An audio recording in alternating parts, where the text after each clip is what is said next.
बिस्मिल्लाहिर्रहमानिर्रहीम। अस्सलाम वालेकुम डियर स्टूडेंट्स, मैं हूं प्रोफेसर गुलाम अली और आज हम डिस्कस करने जा रहे हैं एटॉमिक रेडियस के बारे में। एटॉमिक रेडियस या atomic size first year chemistry chapter number 6 का इंपॉर्टेंट टॉपिक है। एटॉमिक साइज़ या एटॉमिक रेडियस बेसिकली क्या है? एवरेज है। इसकी अगर हम डेफिनेशन की बात करें तो it is an average distance between the nucleus of an atom and its outermost electronic shell। इसका जो लास्ट शेल के इलेक्ट्रॉन्स हैं, ये लास्ट शेल है, उससे न्यूक्लियस तक का जितना भी फासला है, डिस्टेंस है, वो इसका क्या कहलाता है? साइज कहलाता है। इसको हम एटॉमिक रेडियस या एटॉमिक साइज बोलते हैं। बेसिकली जो एग्जैक्ट डिस्टेंस है उसको मेजर नहीं किया जा सकता। उसकी टू रीजंस हैं। पहली उसकी रीज़न है कि किसी भी एटम की कोई शार्प लाइन नहीं होती, शार्प बाउंड्री नहीं होती, fix. There is no sharp boundary of an atom.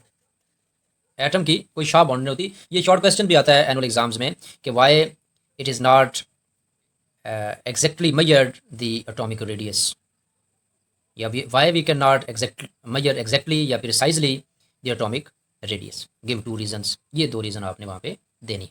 Sharp boundary नहीं है जिसकी वजह से हम precise, so we can not determine precise radius of an atom. ये इसकी पहली रीज़न। उसकी दूसरी रीज़न है कि जो नेबरिंग एटम्स होते हैं किसी भी एटम के गिर्द, जिस इन्वायरमेंट में वो पड़ा होता है, वो उसको इफेक्ट करते हैं।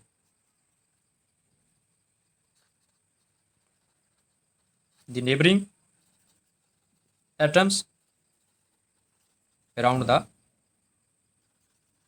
Atom influence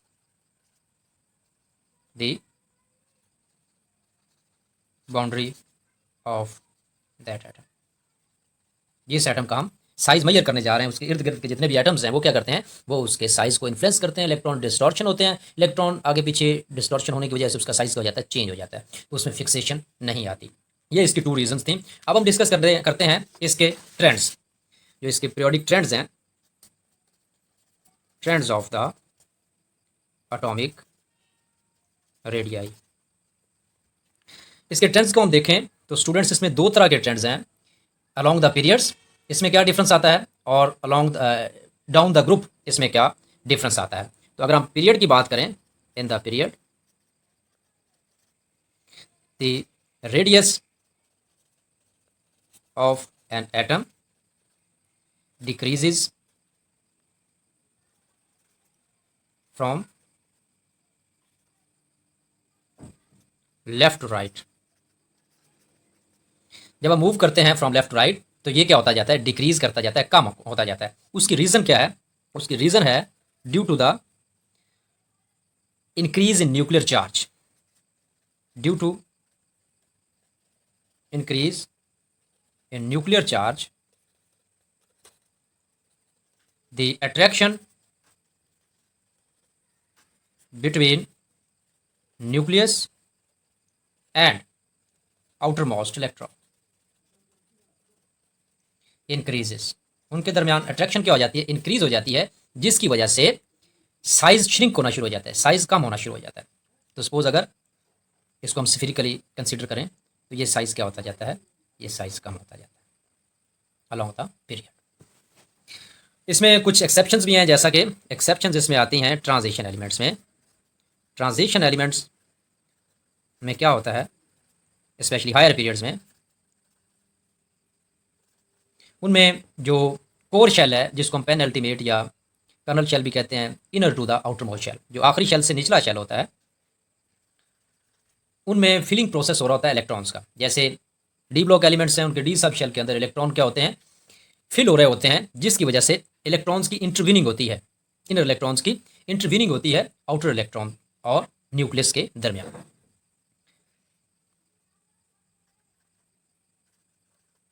intervening of inner electrons, the decrease in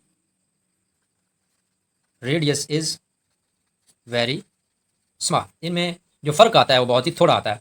मसलन अगर हम बात करें स्कैडमियम से जिंक की, स्कैडमियम से जिंक की बात करें तो उसमें क्या होता है, फ्रॉम स्कैडमियम टू जिंक, तो इसमें बड़ा थोड़ा डिफरेंस आता है एटॉमिक साइज़ का, क्योंकि इनके डी सब शेल्स जो हैं आखिरी शेल से निचले वाले शेल के अंदर वो फिल होते हैं और वो आउटर मोस्ट इलेक्ट्रॉन और न्यूक्लियस के बीच में आ जाते हैं। दरमियान में आने से क्या होता है, जो अट्रैक्शन है न्यूक्लियस की आउटर इलेक्ट्रॉन पे वो कम हो जाती है, जिसको हम शील्डिंग इफेक्ट भी कहते हैं। इनमें भी थोड़ा बहुत शील्डिंग इफेक्ट आ जाता है, जिसकी वजह से इसमें कम होता है। इसी तरह जो चौथा पीरियड है यूट्रियम से कैडमियम तक, तो इनके अंदर ये डिफरेंस जो है वो बहुत कम होता जाता है, यानी कि जो डिक्रीज़ है रेडियस में बहुत ही स्मॉल होता है, कहीं कहीं ना होने के बराबर भी होता है।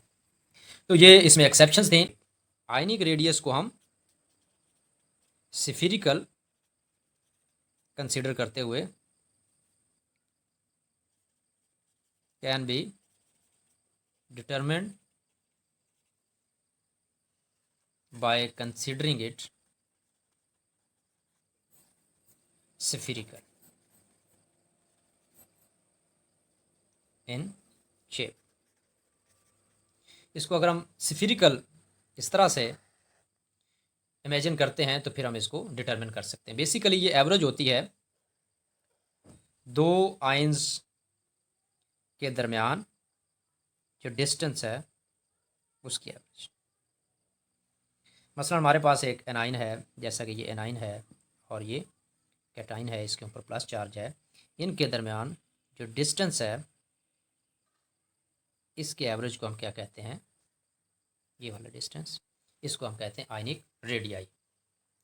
आयनिक रेडियाई में दो तरह से चेंज आती है, जैसा कि इसके नाम से ही जाहिर है, इसकी टू टाइप्स बनती हैं, एनाइंस एंड कैटाइंस।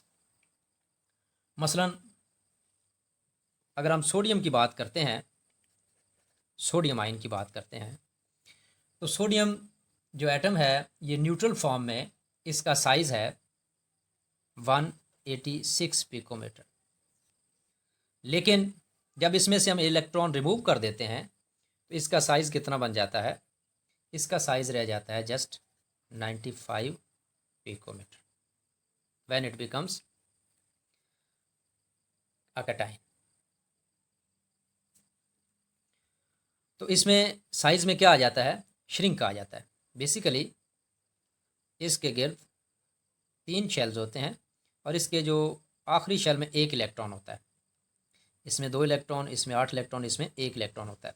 जब ये 1 इलेक्ट्रॉन रिमूव हो जाता है तो इसमें जो रिमेनिंग 2 शेल्स हैं वो क्लोज आ जाते हैं, वो न्यूक्लियस से ज़्यादा क्लोज हो जाते हैं, जिसकी वजह से इसका जो रेडियस है वो कम हो जाता है, वो 186 पिकोमीटर से 95 पिकोमीटर तक आ जाता है।